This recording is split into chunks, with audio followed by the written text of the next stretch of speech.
That may be the greatest catch I've ever seen in my life.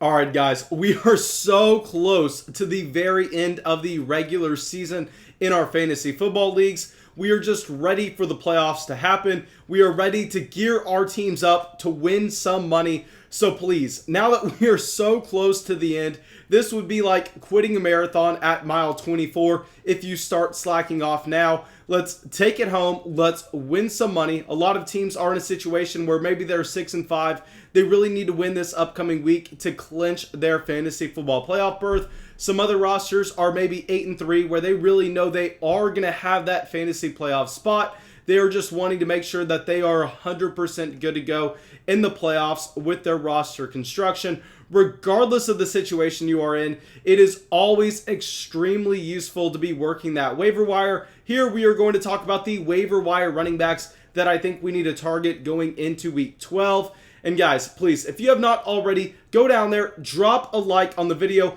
It really helps us out. And also, please leave a comment telling me what running back you are really looking at in your own league for your waiver wire. All right, so now let's get into it, and we're going to do this from the running backs that are the least available to the most available. So we're going to be working our way through the shallow leagues to the extremely deep leagues, and let's start it off with J.K. Dobbins. So right now, J.K. Dobbins is available in about 40% of fantasy football leagues. I actually saw a lot of comments on the last video of people saying that they dropped J.K. Dobbins coming into this week with Mark Ingram being fully healthy. Now, guys, I am very sorry that happened, because right now it looks like J.K. Dobbins is truly a league winner for this Baltimore Ravens offense. It was never a question of if J.K. Dobbins had the talent coming into the NFL. We knew based on his production at Ohio State, based off of his athletic measurables that were not taken at the NFL Combine because he was injured during the pre-draft process, but that we actually got while he was at Ohio State during his early college football career. We knew that he was an elite athlete. He can also catch the ball, and he had been getting usage at the goal line and in the receiving game so far for this Baltimore Ravens offense. All that needed to happen is we needed to see J.K. Dobbins get the role of the running back one for this Baltimore Ravens team, and we really needed to be able to see all these small pieces of the J.K. Dobbins profile come together in one, and that he was going to get the majority of the touches, he was going to get the targets out of the backfield, he was going to get the usage at the goal line. We know that he can be efficient, especially behind a good offensive line, and that's exactly what we got in a great matchup against the Tennessee Titans. Now with J.K. Dobbins, because he is an extremely young rookie at the NFL level, I find it very hard to believe that they are going to go out, they're going to give him this type of usage just to take it away a week from now. No, I think that J.K. Dobbins is going to be here to stay. If you do not have J.K. Dobbins on your roster, really, you could be behind the 8 ball if you're going up against a team that found that free money at the running back position. I really think that he is going to take over and be a high-end running back 2,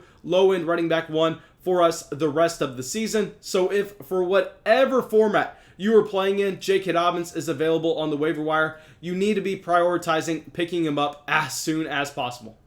All right, so now our next running back is going to be available in almost half of Yahoo Fantasy Leagues, and this is going to be Phillip Lindsay. So yes, I know Melvin Gordon scored almost every single point for this Denver Broncos backfield this past week, mainly due to his touchdown volume at the goal line. But if you actually follow the touches, Phillip Lindsay out-touched Melvin Gordon 16-15. Now with Phillip Lindsay, this is not a running back that I think we can go out there and confidently say is going to be a player we're starting, even in good matchups. But I think we can say with Lindsay, based off of his career production up until this point, coming out of the 2017 draft class, on top of that, knowing that he is playing in an offense that is improving, that if Melvin Gordon goes down, if we see Phillip Lindsay get this lead role for the Denver Broncos, he could end up seeing about 75 to 80% of the touches in this backfield. Obviously, Royce Freeman would be involved in some capacity, but I think this team would heavily lean on Phillip Lindsay. And if Melvin Gordon went down to injury, Lindsay could be a league winner in that he can catch the balls out of the backfield. We've seen him get used at the goal line before. And really, I know Drew Lock started off this game looking extremely bad, and honestly, it was not a good Drew Lock game whatsoever if you look at the overall numbers he had at the end of the game. But there were some moments in that game where you saw brilliance from Drew Lock, and there were a ton of solid options on this team in terms of great wide receiver upside. So we know that they could have the potential to turn into maybe an average offense in the NFL. And with Phillip Lindsay's talent profile, I think that he could really excel if he was getting the opportunity on an average offense. All right, so now let's go to our next running back that's going to be available in 60% of Yahoo Fantasy Leagues, and this is going to be James White. Guys, with James White, I know not a running back that's extremely exciting by any means. This is a running back that is definitely going to be capped in the amount of touches he can see in a single game.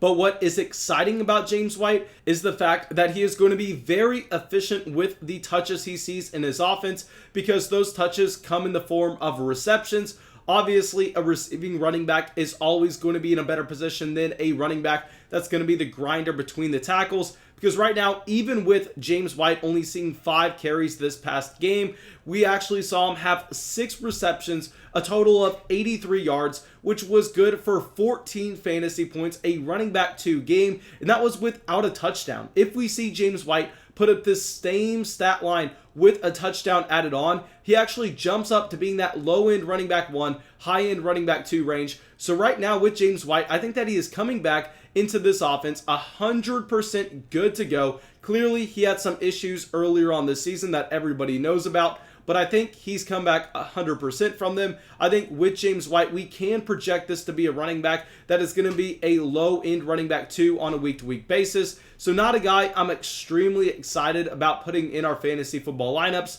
but we know he's very similar to a player like Nyheim Hines, where he's going to have these random games where he completely pops off for 30 fantasy points, and at the end of the day, we know that's going to be extremely valuable if you are just desperate at a running back play. Maybe you see some injuries, maybe you see some bad matchups, where you're just looking at a guy you could put in your running back 2 slot, and I think James White has that type of floor.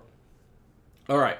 So now our next running back, we're going to stay in the New England backfield. We are going to go to Sony Michel, who's available in about 63% of leagues currently. And now I know Sony Michel is not a player that I am very excited about by any means, just because he absolutely has no receiving upside in this offense. That is all going to go to James White. But what I can say are a couple things. One, I think that Sony Michel, with his touchdown volume potentially in this offense, could be in a very similar boat to a James White that we just discussed, where yes, this is never going to be a running back that you are very excited about playing, but he is someone that you could slide out in your running back 2 spot if you were suffering injuries, if you were looking at a rough bye week. But what's also nice about Sony Michel is we know that he actually carries some name value with him, where if he is announced as the starting running back for the New England Patriots upon return, which I'm not saying is 100% lock, but I think you could actually include Sony Michel in a trade package to get an upgrade somewhere in your starting lineup.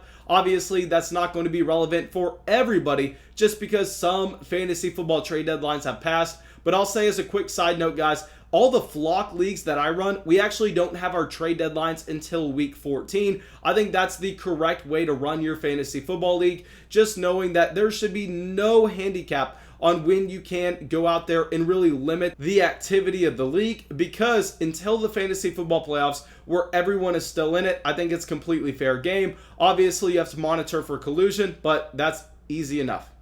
All right, so let's get to our last running back, someone that y'all know I have a man crush on. I cannot wait to see him back on the field in 2020, Rashaad Penny. Guys, this is a running back that is currently available in 96% of Yahoo Fantasy Leagues. And there was a report that came out about 5 days ago now that said Rashaad Penny was eyeing in on a return for the Seattle Seahawks offense. And now that we are seeing Chris Carson consistently deal with these injuries year over year over year, I think there's a decent shot that we see Rashaad Penny come in, have a role right away as definitely the most explosive running back in Seattle. If y'all don't know about Rashaad Penny, he actually came out of a very small college in California and was selected in the first round of the 2018 NFL Draft. Really has the athleticism, he had fantastic production, and he can catch the ball out of the backfield. Yes, he's not really proven to be a heavy impact player for the Seattle Seahawks offense so far in his NFL career, but there have been a ton of times where he showed us very promising flashes, like some 30-yard runs that look absolutely fantastic, and he's been efficient with every single season that he's been able to go out there and see some looks. So I think if we have Rashaad Penny coming in, having a role right away, there's also that upside with his size, his athletic profile, and his pass catching ability for Rashaad Penny to come out here and really be able to have upside as a running back one, as crazy as that sounds. Now, thank you guys. I really hope y'all enjoyed this video. I really hope y'all got something from it. As always, if y'all did, please go down there, drop a like, leave a comment, subscribe to the channel. Really helps us out, and I'll be live streaming every single night this week. Yeah, I really hope to see y'all there.